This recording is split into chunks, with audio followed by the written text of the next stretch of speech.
Okay, thank you everybody for coming and joining our panel on data sovereignty in observability. Observability is really essential for modern infrastructure, and something that we're finding, I don't know if any of you saw Robert's talk yesterday, is that the data volumes in observability are growing.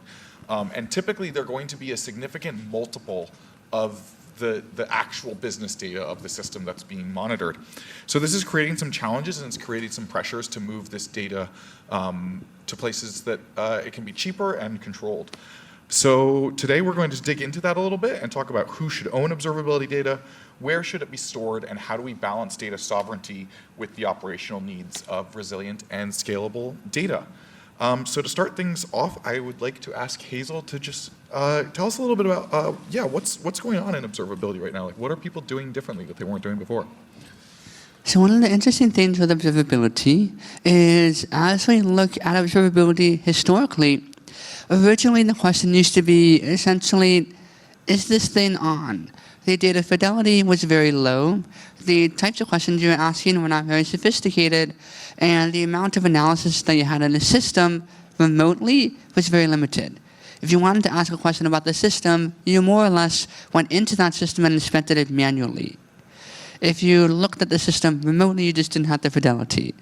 And then eventually, as we moved on, the amount of fidelity in the data that you had increased, the amount of data that you grabbed increased, the cardinality of that data increased substantially, and that gets you into sort of the modern observability size now, where you can look at these distributed systems and start asking very sophisticated questions.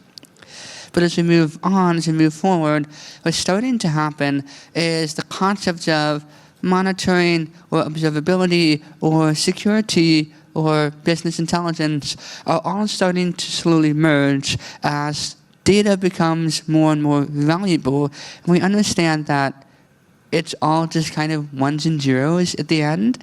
And if we can merge a lot of these concepts of data together, we can start to ask very sophisticated questions that are holistic and valuable to the business. But then that brings in a lot of challenges around, historically, the data has never been important or needed to be secured in the observability world. And now that's starting to change as you start adding things like accounts details into it or security details into this historically system monitoring data. Yeah, that's a great point, and I like how you say that, ultimately the data is all ones and zeros. I like to say an event is an event is an event. So I think we're seeing that some of the things that we're talking about today obviously are directly applicable to observability, but maybe they're also applicable to other event-driven systems also. Robert, what do you think about that? Yeah, well. Oh, here. Sounds like. Okay, now I can think. Yeah, I think kind of picking up on what Hazel was talking about, that observability is at the forefront of changes in the way we deal with analytic systems and particularly how we store data.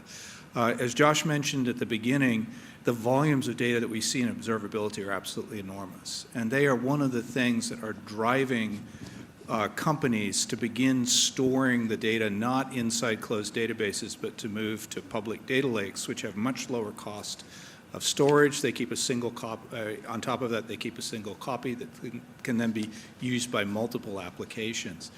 So that's significant because it does enable the types of systems that Hazel is describing to be built and to ask interesting questions, to have security models on top of them that make them viable to use. But at the same time, those storage mechanisms in some cases come with trade-offs.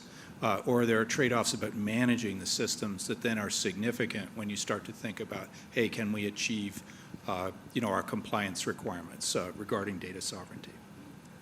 Yeah, thank you.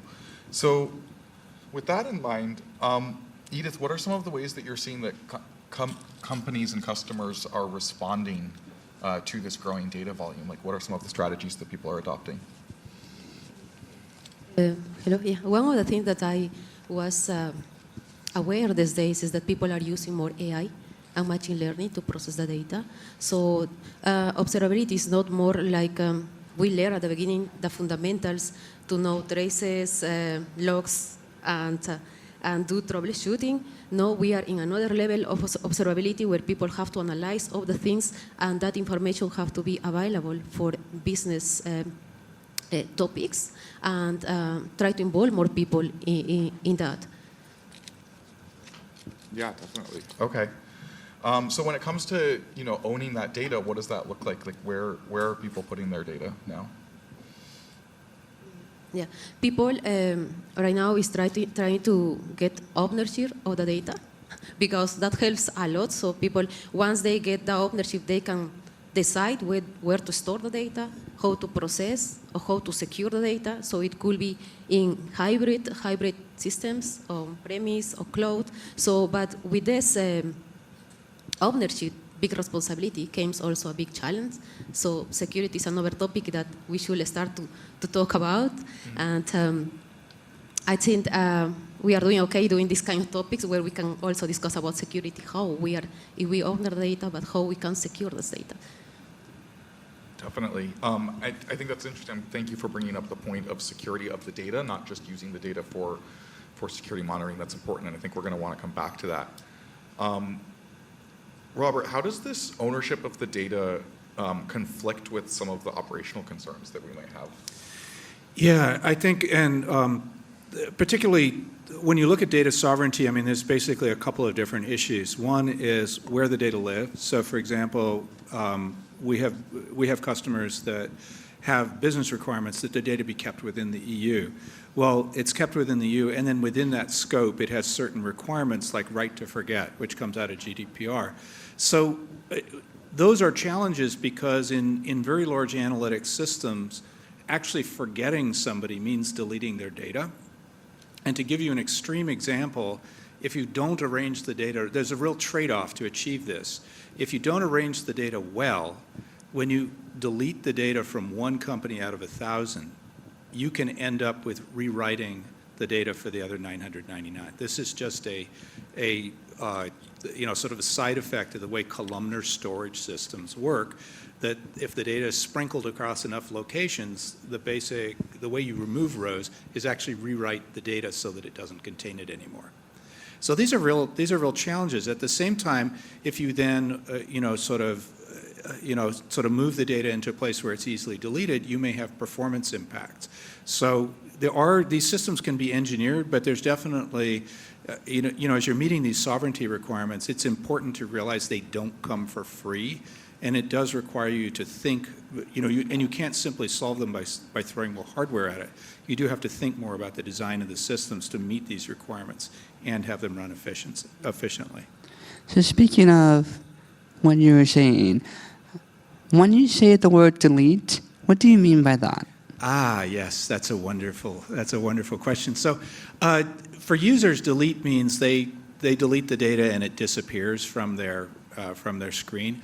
But actually what happens in many databases now is you simply make a mark. So we sometimes call them tombstones. That was a phrase that came from Cassandra, where you're basically marking the data and saying, hey, this row or this set of rows should no longer be shown. But they're still there. And if you've signed a contract, for example, a data processing addendum with some company that guarantees, or you're operating in an area that's subject to EU law, just having the data sort of marked but not really gone, that doesn't meet either the letter or the spirit of the law. So you really have to solve that problem, where the data at some point must be truly gone.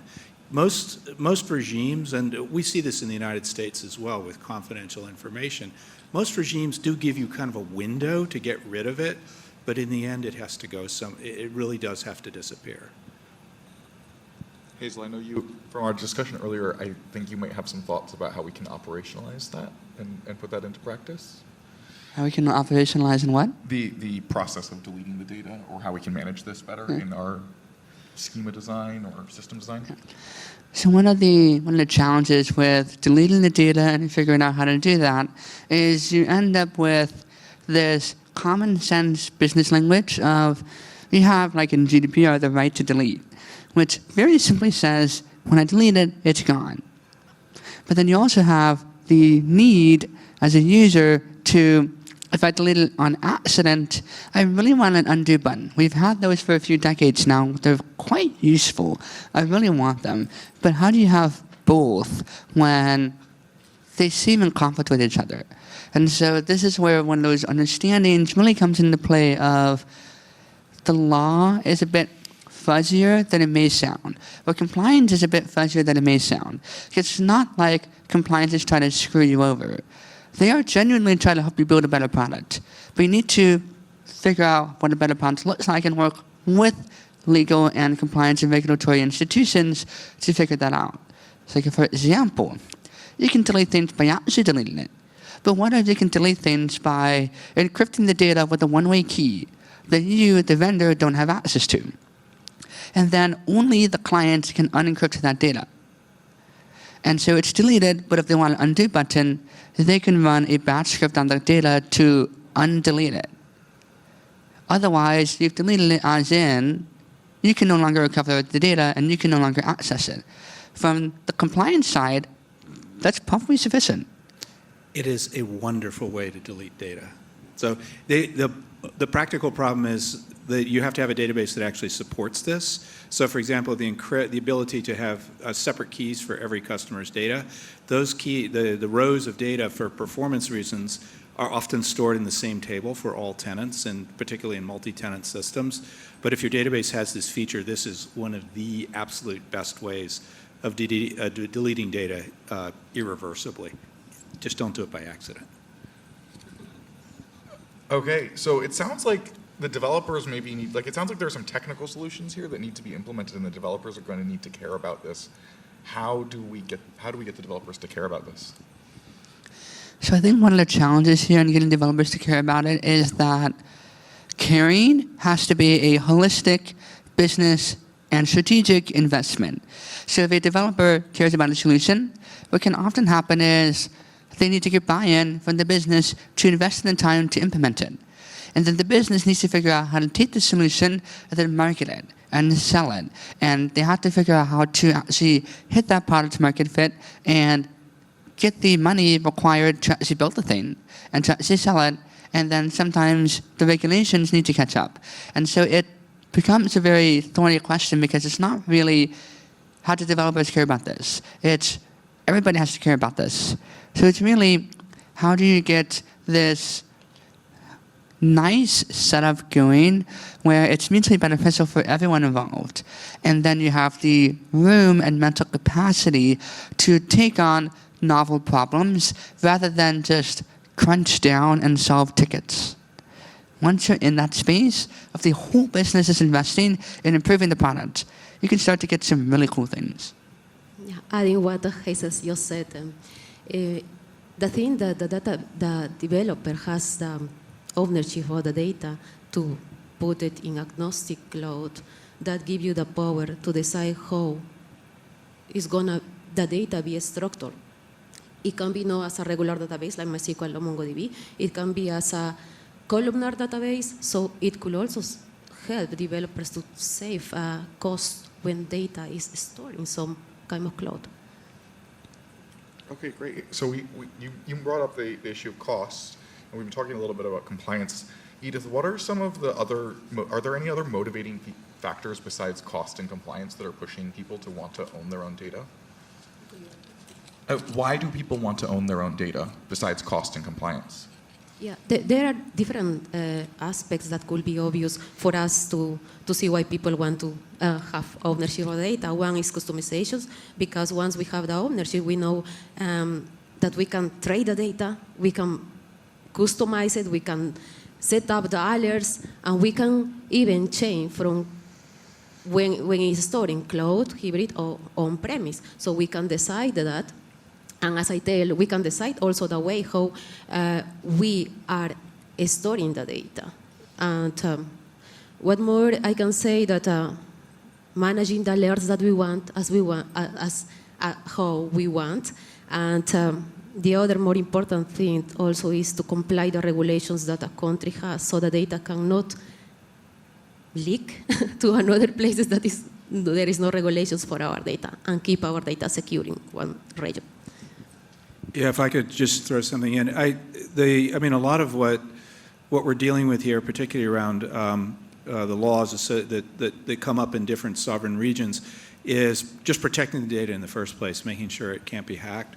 So one of the big advantages of owning the data, as opposed to having it stored in a place like Snowflake, which is publicly accessible, is you can close off the network access to the systems that are holding the data.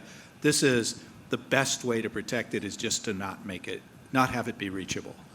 I think folks here probably remember the Snowflake hack that came out last year, where basically there were leaked logins and passwords on endpoints that were publicly available. And so people just logged in and stole the data. If you're operating inside, say, a Kubernetes cluster that's deep in your own VPC, there's no direct network path into that cluster from the outside, other than with, very, very high levels of protection, sort of VPNs, single sign-on, sort of various, those kinds of layers of protection. That's a much better way of storing the data, but that's something that you can only practically do if it's within your own environment. You also get a huge amount of flexibility when you own your own stack. And so if you're not leveraging that flexibility, if you're doing undifferentiated lifting, then it makes a lot of sense to hand it over to someone else to make it their problem. But if you can own that complexity and make it something that's unique to what you do, there's some really, really cool things you can do with it. So for example, in high-frequency trading, one of the things that you do is every CPU cycle counts. Every clock cycle counts. Every single thing counts. So how do you monitor and observe anything when you cannot even suffer the cost of a hardware interrupt in the kernel? You can plug a hardware module into your data system, and you can actually completely side-channel observe your entire system without interrupting the hardware at all for even a single CPU cycle. You can do full offloading of data analysis of the network traffic. But that's just not something you can do off the rack. It's not something that you can just go onto a cloud provider and just get that thing with a check mark. Or sometimes you have an order of magnitude or more performance improvement from being able to micro-optimize something, and that can make or break the difference between having a cost-effective feature versus a non-cost-effective feature. And sometimes that cost-effective is user experience. And then other times, you might even get the ability to integrate data in ways that are not possible off the rack currently. So for example, in security, you have a SIEM, and you also have, for observability, you have maybe OpenTelemetry or other data streaming types of solutions for observability. Integrating those two is not possible right now, but it's the same data for the most part. So if you own your own data and you own your own stack, you can integrate that in very useful ways. Are there any challenges that come with integrating that data beyond the technical? All of them. Okay, can you say that? So what I mean by that is when you don't integrate that data, the security data has all of its security controls. The observability data is typically not identifiable, not super useful, is more or less just random system data. So you don't have a whole lot of constraints around what you can do with it, so you can more or less just ship it in plain text anywhere and you're fine. But what if this observability data starts having like account information, security flows, access levels, and all these other things that are useful for debugging? But now you have all these data provenance and sovereignty issues. You have all these compliance issues, and as more of the business context gets involved in what used to be just dumb plain data, now all of a sudden, because the entire business context is involved, all the regulatory pressure and compliance pressure of the business is now involved in the data. Yeah, and I would just add to that is as you start to think about, as there's more identified, like PII, for example, is sort of leaking into your observability data, then you can start to think about building systems where perhaps the source data is kept very securely, but what you may actually surface to people that's easier to access is aggregates. Things that show, sort of machine failures per unit time, but you don't actually show the details of what happens in the failures, because actually that might cause you to look at log messages which contain SQL statements that have PII data. So you start to, as particularly in large systems, you can begin to think creatively about levels of exposure that then optimize sort of the access to the data, optimize the storage for the data between very fast storage that answers general questions that are commonly asked, and then very cheap but potentially slow storage where you dig in to get the source of a problem. These are issues that weren't created by data sovereignty, but data sovereignty, I think, forces you to think about them, to come back to these solutions that we use for other reasons, so that you can meet your requirements from a compliance perspective. Just to add to that, also, as you said, Robert, there is a challenges where people, engineering teams, they see how if they have to translate the data to another environment, how they will do.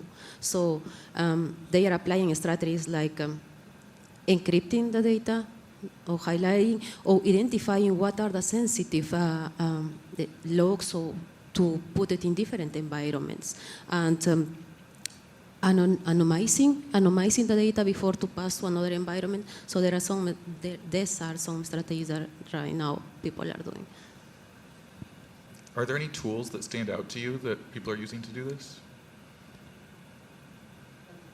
Exactly for that, but I know that, for example, Kubernetes operators, when we use it, Kubernetes operators let you to have your own manifest where you can decide in the manifest in which environment you are going to set up your storage, how your data is going to be backed up and restored, for example. And eBPF also let you, eBPF is a open source tool that let you get the metrics in real time about the networking hardware or system calls.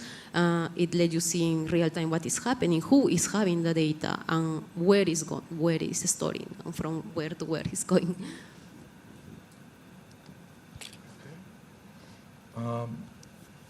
So with that in mind, I guess I'd like to open the floor. I think we have about 5 minutes left. Is that about right?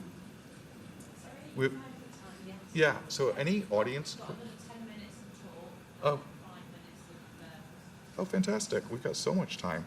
Okay, so then I want to broach a new subject. Hazel, when we were talking earlier, you mentioned that there are sort of 3 different things that relate to the data sovereignty, 3 different layers. Do you want to sort of expand on that a little bit for the audience? Yeah, so with data sovereignty, it's not really a simple yes or no question. You have the compliance and regulatory frameworks that sort of guide the shape of this. We have where the data is located as one aspect. You have where the querying is happening or where the data is being accessed from as the other side.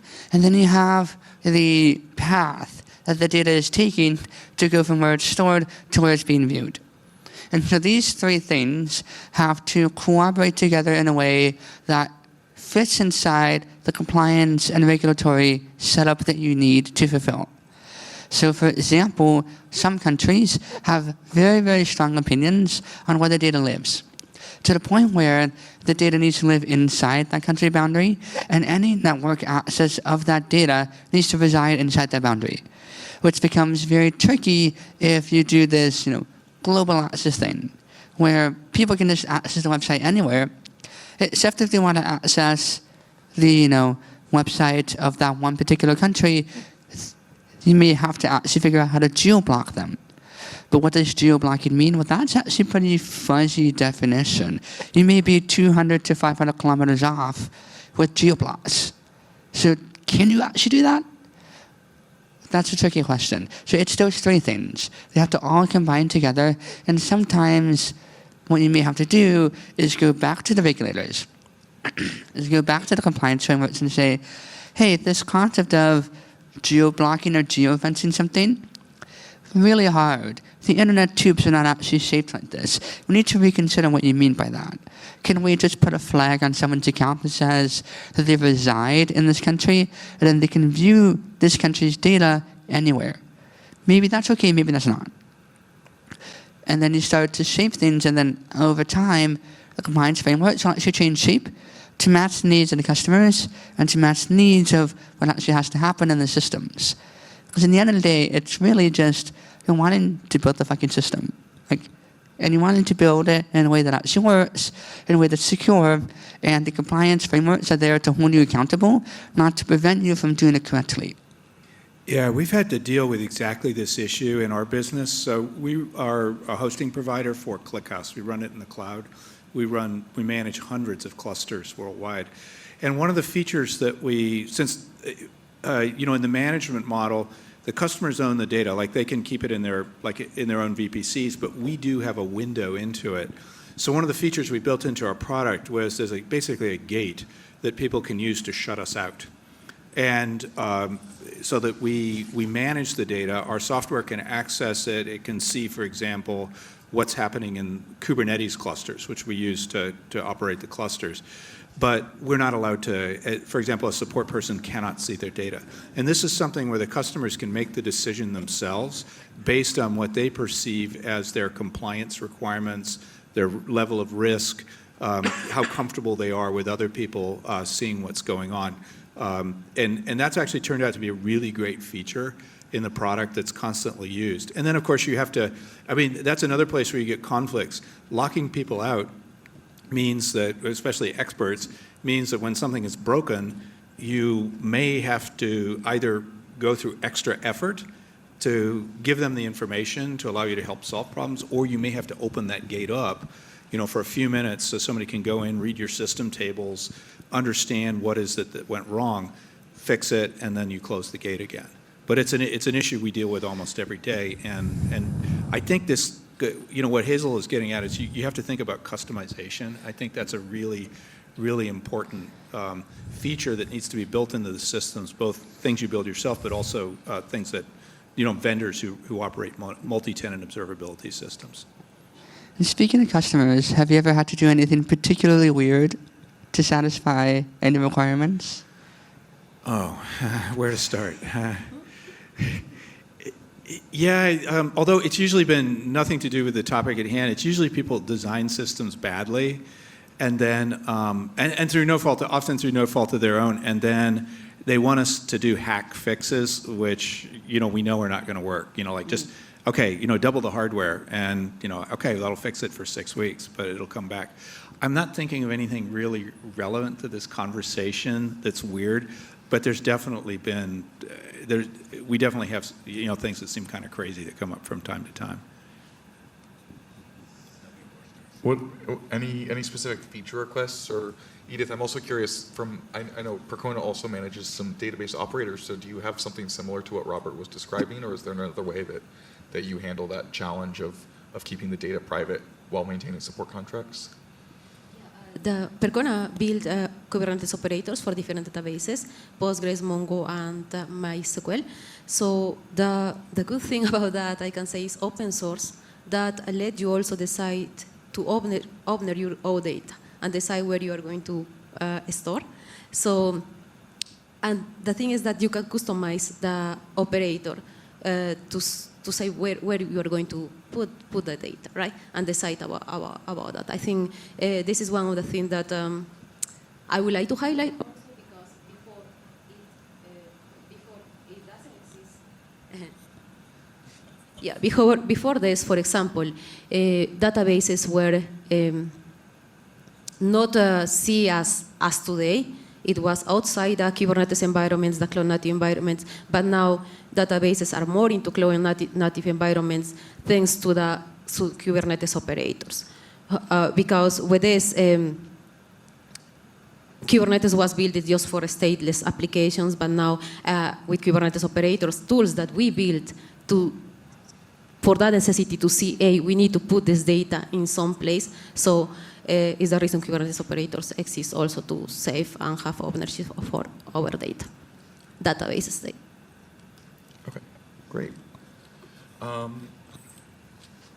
So what are some of the challenges we've been talking about geographic sovereignty a little bit. What are some of the challenges that intersect with geographic sovereignty and things like disaster recovery and high availability? And Robert, I'll ask you to start this one. Yeah, I think this is another place where you get conflicts coming up. So, and there's two areas. So disaster, as a person that runs databases, disasters usually mean losing your data or having it be unavailable for a really long time. Those are both really bad things. So we do two things. One is we back the data up and put it somewhere outside the blast radius of whatever whatever it is you're trying to protect against. The other thing is we make copies, live copies of the data in some other location. And one of the places where this can then conflict with sovereignty requirements is sometimes, if you really want to protect the data, you want to put it far away, but that may mean moving it out of region. And so that's an example of, a direct conflict of having, say, a DR copy of a European system running in the US. That may be problematic for some of our users. In fact, we have users who would not accept that. Backups are another interesting one because when you're talking about right to forget, the user's data go into the backups. So, it's fine to remove it from the database, but you also have to remember, hey, we better put it in we need to get rid of the backups as well. And that's an area which is very, very unclear. Most data processing addenda don't mention this and, don't really bring it up, but it's a clear issue. What I often see now in contracts is sort of an additional term that says, hey, we're going to hold data for you, and by the way, you're going to acknowledge that we may hold these backups, until they rotate off according to our normal schedule for this stuff, and we're telling you that just to make sure it's okay with you because that's just the way it's got to work. One of the other things that I see in terms of observability in particular is when you have this disaster recovery or high availability, particularly with data sovereignty, sometimes the failover path for the networking can introduce so much additional latency that you will actually start blowing your SLOs or alerting on a perfectly functional system that just so happens to now be about 500 times slower than it used to be. But within that operating metric, or so how do you alert to that? Do you widen your SLOs and have unacceptably slow performance because that's the failover slow path? Or do you have to think about things in a much more dynamic way than you used to? Or if sometimes you run into a situation where someone was describing to me how they had a bunch of syncs and flows in the distributed system, and if something failed over from one region to another, but the corresponding component did not also fail over, you would end up with a queue backlog due to the latency of the network travel. That queue backlog would actually cascade and eventually cause the entire system to go down. Just because it was fully functioning, but one part of it was now slower than the rest of it. And how do you deal with that? That's definitely something you should learn on, but how do you even think about doing so when you have this? So sovereignty doesn't necessarily have to be compliance. It can also be system correctness. It can also be this rethinking what it means for something to be down or up. In many ways, being slow is the new down, or being down can be a different type of slow. And what that means for you depends on the holistic business context. Thanks for that. Okay, so I think we are getting close on time, so I'm going to ask you each to give me one closing thought, and then we'll take maybe one or two audience questions. Hazel?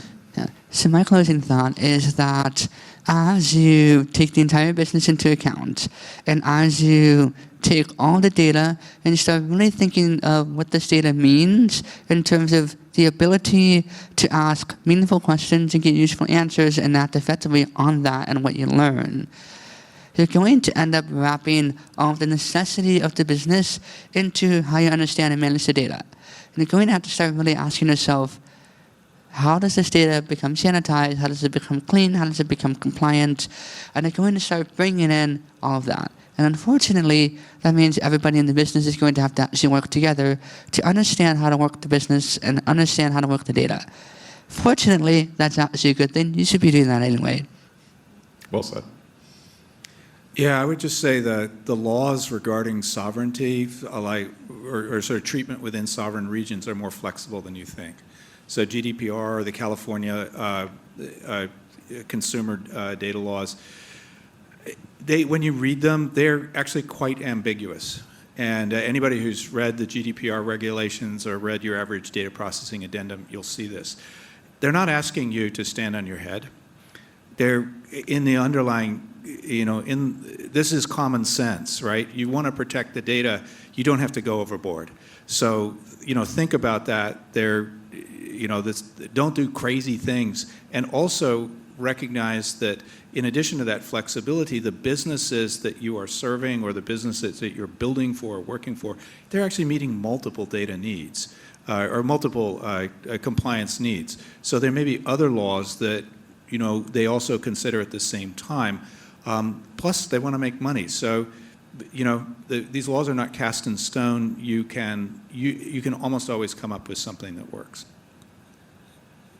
Thanks, Robert. Yeah, I think we are doing okay having this kind of conversation and bringing this topic into the table because we want to involve more areas of the organization. I know, as Robert said, this is something that is worldwide. In Europe, GDPR, in California, in South America, Brazil, or Peru, yes, they are bringing these topics into the main agenda of the government. So I think we should keep doing this kind of discussions in the future. I agree. Thank you. Okay, so any audience questions?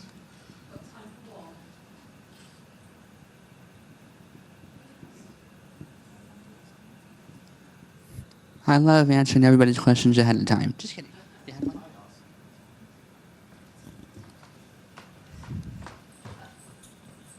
I'm not particularly tuned into the topic, but from what I heard just now, I was wondering how AI and AI agents can help you with data sovereignty and filtering it, maybe organizing it in different regions around the world.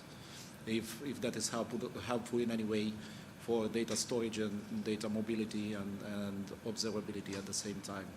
So basically, is that something that is being observed, or is this something that you are already doing, or this is something that you are planning to do? Or because, yeah, well, I know AI is something that people are skeptical about, but it's here. Yeah, great question. So how can AI agents help solve some of these challenges, or is there any work going on in that field? I don't see how they can help you build the systems, but the kinds of things that AI is like LLMs are demonstrably good at is summarization. That's one of the key things that they have better than human capabilities. And so, for example, just figuring out what it is you need to do, what are the, I could see trying it out to just summarize, hey, what does this contract require me to do? Just give it to me in a short paragraph that sounds like it was written by, by a friend explaining this to me in common sense terms. That's something that's well within the power of an LLM. I haven't personally tried it, but it seems like a good experiment to apply LLMs to this topic. So when I think of AI, one thing that drives me up the wall is most people just try and solve something with AI without first understanding what it's particularly good at. There's one singular thing AI is exceptional at. AI is very, very good at taking a semantic representation of an idea and converting it from one domain into another domain while keeping the semantics. Everything else is kind of a crapshoot. So if you think of observability or just data in general, can you take a semantic idea, convert it into another domain, and get something useful for the business? If so, AI might be a really good fit. Whether it's agentic or not doesn't really matter that much because that's more of a consumption model of AI rather than a capability difference. Awesome. Thanks so much. Thank you, everyone. Thanks for coming.